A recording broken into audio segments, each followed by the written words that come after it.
जय शिव शंकर, जय भोलेनाथ। श्रावण मास की कथा का पहला अध्याय आज हम प्रारंभ कर रहे हैं। नमस्कार दोस्तों, स्वागत है आपका हमारे चैनल पर जिसका नाम है मेरी सोल। दोस्तों, इस पहले अध्याय में हम जानेंगे कि ब्रह्मापुत्र सनत कुमार द्वारा पूछे गए भगवान शिव से अनेकों प्रश्न, जिनका उत्तर देने में भगवान शिव के अलावा कोई भी देवता समर्थ नहीं है।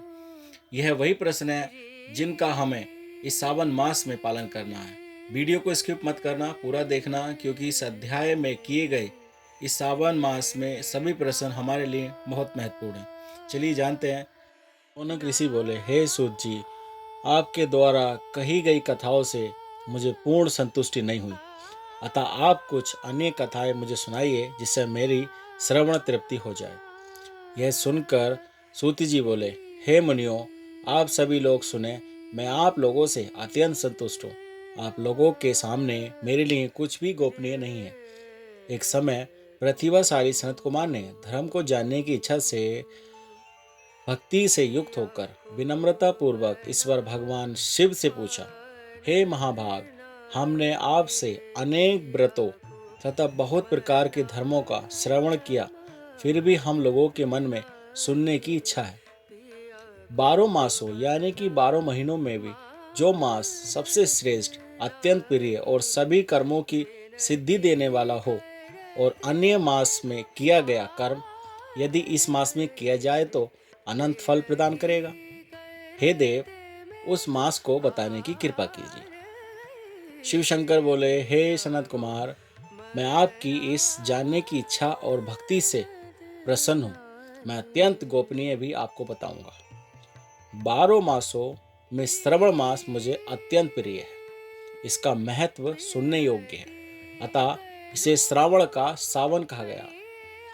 इस मास में श्रवण नक्षत्र युक्त पूर्णिमा होती है, इस कारण से इसे श्रावण कहा गया।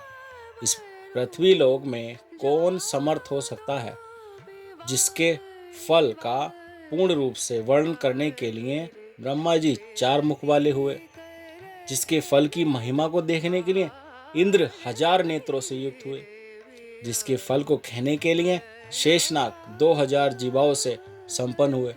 इसके महत्व को देखने और कहने में कोई भी असमर्थ नहीं है। हे सनत कुमार, इस महीने में एक भी दिन ऐसा नहीं है जो व्रत से रहित दिखाई देता हो।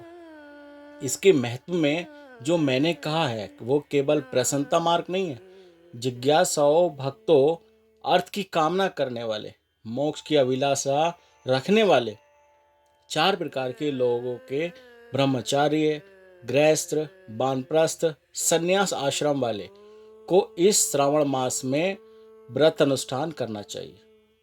अब सनत कुमार बोले, हे भगवान, आपने जो कहा कि इस मास में सभी दिन एवं तिथियां व्रत रहित नहीं है, तो आप मुझे बताइए कि किस दिन किस व्रत की तिथि और कौन सा व्रत कब करना चाहिए।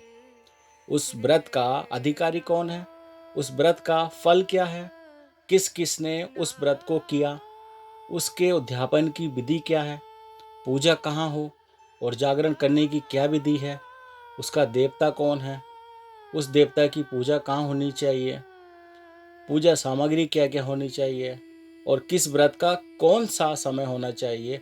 हे प्रभु, वह सब आप मुझे बताइए। यह मास आपको क्यों प्रिय है, किस कारण से यह पवित्र है, इस मास में भगवान का कौन सा अवतार हुआ, वह सभी मासों में श्रेष्ठ क्यों है, और इस मास में कौन कौन धर्म अनुष्ठान के योग्य। हे प्रभु, यह सब बताइए। आपके सामने मुझ अज्ञानी का प्रश्न करने में कितनी ज्ञान हो सकता है, आप संपूर्ण रूप से बताइए। इसके अतिरिक्त भी कुछ पूछने को शेष रह गया हो, उस लोगों के उद्धार के लिए कृपया करके बताइए। रविवार, सोमवार, मंगलवार, बुधवार, बृहस्पतिवार, शुक्रवार, शनिवार के दिन जो करना चाहिए वह सब मुझे बताइए। हे प्रभु, आप स्वयं शिव हैं। आपकी बाई जांग पर शक्ति दुर्गा, दाहिनी जांग पर गणपति, आपके नेत्र में सूर्य और हृदय में भगवत राज भगवान श्री हरि विराजमान है। आप शमशान में तथा पर्वत पर निवास करते हैं। ऐसे महर्षियों ने कहा, जगत का संहार करने वाले हलाहल को गले में किसने धारण किया?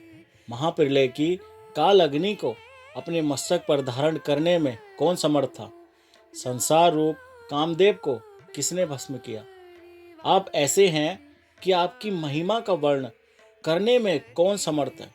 मैं एक तुच्छ प्राणी भी करोड़ों जन्मों में भी आपके इस प्रभाव का वर्ण नहीं कर सकता। अतः आप मेरे ऊपर कृपा करके मेरे सभी प्रश्नों के उत्तर दीजिए। दोस्तों, हमने इस अध्याय में जाना कैसे सनत कुमार ने भगवान शिव से अनेकों प्रश्न किए। तो चलिए जानेंगे हम अगले अध्याय में भगवान शिव के द्वारा दिए गए इन सभी प्रश्नों के उत्तरों को। तब तक अपना ख्याल रखिए, सुरक्षित रहिए। हर हर महादेव।